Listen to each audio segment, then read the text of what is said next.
Hello students, this is your chapter 17 United Nations.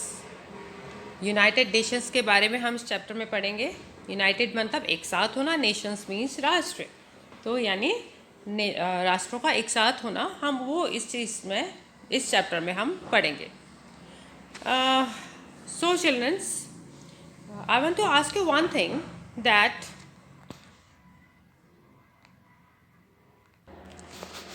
Do you always get along with your family? कभी भी आप गए हैं अपनी फैमिली के साथ कहीं पे और हमेशा कभी अपने साथ रहे, मतलब आप हमेशा अपनी फैमिली के साथ रहे हैं। You speak the same language. आपने देखा होगा आप जो परिवार में एक साथ रह रहे हैं वो सभी भाषाएं भी एक जैसी बोलते हैं।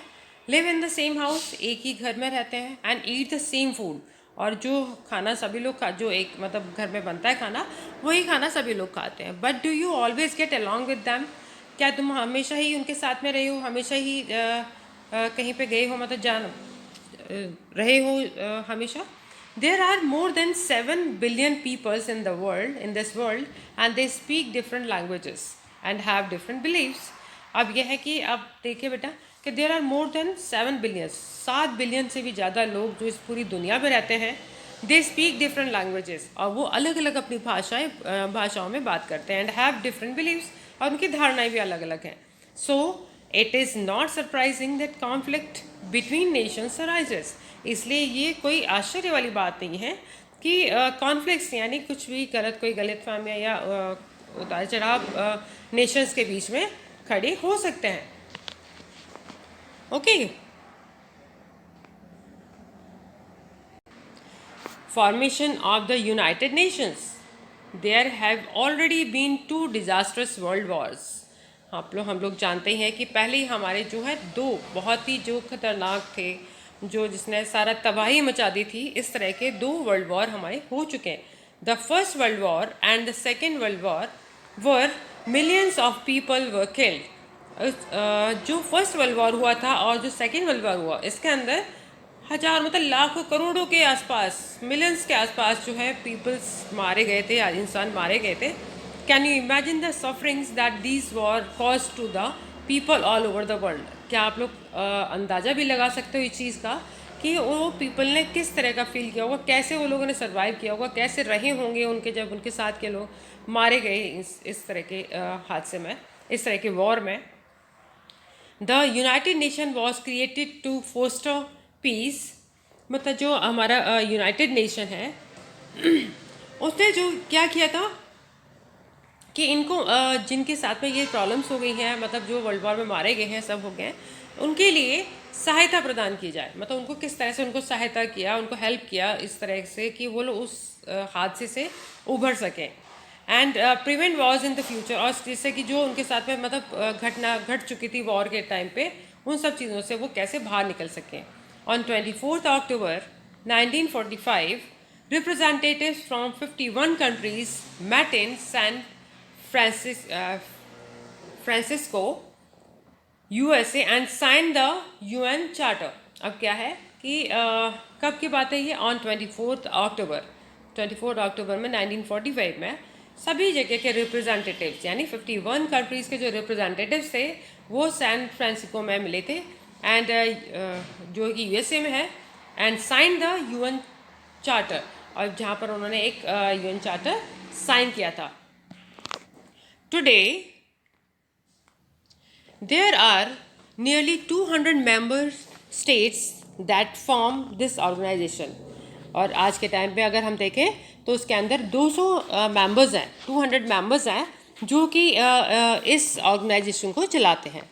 The membership to the UN is open to all peace loving states.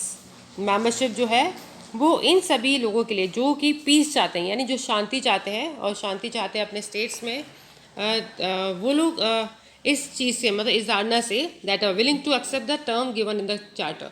अब जो चार्टर दिया हुआ है उसके अंदर जो भी टर्म्स एंड कंडीशंस दिए हुए हैं वो इन सब चीज़ों को एक्सेप्ट करते हैं।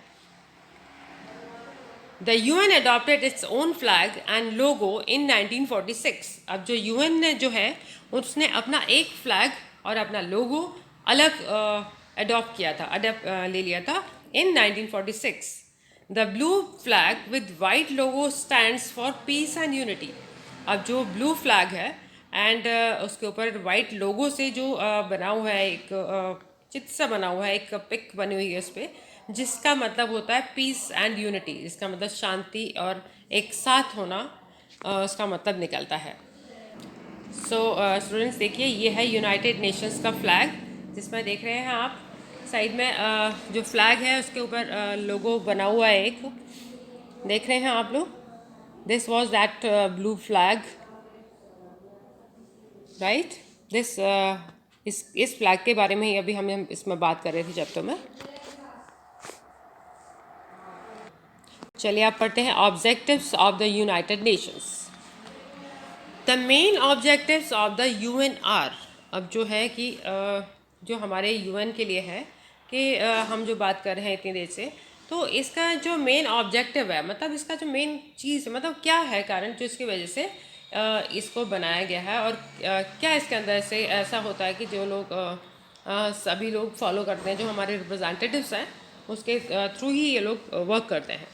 So first point is to maintain peace in the world, यानी कि पूरे वर्ल्ड में, पूरी दुनिया के अंदर हमको जो है इनका मतलब जो हमारे लिए है कि शांति बनाए रखना है. बिल्कुल शांति होनी चाहिए, ये ना हो कि लड़ाई हो रही हो, कुछ हो रहा हो. अगर कोई भी बात ऐसी क्रिएट होती है, कुछ होता है, तो इनको इन्फॉर्म किया जाता है. ये आपस में इस चीज़ में हमेशा जुड़े रहते हैं. अगर कोई भी बात होती है तो ये लोग आपस में यूनाइटेड नेशन के अंदर जो उनका है उसमें सभी को इन्फॉर्म कर दिया जाता है. Second thing, to maintain friendly relations between the nations. दूसरी चीज़ ये है कि उन्हें अपने एक फ्रेंडली रिलेशन, मतलब एक दोस्ताना व्यवहार के थ्रू उनको रहना होगा जो उनके जो नेशंस है आपस में, उनके साथ में. तो and the third one, to work together to help the poor, यानी कि हमें एक साथ काम करना चाहिए जिससे कि हम जो पुअर लोग हैं उनका हम हेल्प कर सकें. टू फाइट हंगर, भूखमरी से हम लोग उससे फाइट कर सकें. मान लीजिए कहीं कोई प्रॉब्लम आ जाती है किसी देश में, तो सभी एक साथ खड़े होकर उसके हेल्प कर सकें. दूसरी चीज़, illiteracy and diseases, and to have respect for each others rights and freedom. और इलिटरेसी, मान लीजिए कोई अनपढ़ है, कुछ है, तो उस चीज़ से भी हमें लड़ना है. कोई बीमारी हो जाती है तो उसको भी हमें हेल्प करना है कि उस बीमारी से हम कैसे दूर निकाल सकते हैं. To have respect for each others, एक दूसरे के लिए हमें रिस्पेक्ट होना चाहिए, आदर की भावना रखनी चाहिए. And rights and freedoms also, और हमें उनके जो राइट्स हैं उसको हमें पूरा आदर देना चाहिए एंड आज़ादी का पूरा ख्याल रखना चाहिए. और लास्ट चीज़ है that is to act as a centre that helps nations achieve their goals. To act as a centre मतलब कि हमें जो अचीव है, मतलब हमारा जो मेन चीज़ है जो है कि हमें नेशन के अंदर शांति रखनी है, कोई लड़ाई नहीं करना है, कुछ नहीं करना है. तो इन सब चीज़ों को हमें अचीव करना है, इन गोल्स को अचीव करना है, जिसके अंदर हमें कोई भी कैसी भी लापरवाही नहीं करनी है. सो बेटा, this is a part 1 of this chapter. In the next part we will study about the bodies of the UN. So it's bye bye and take care.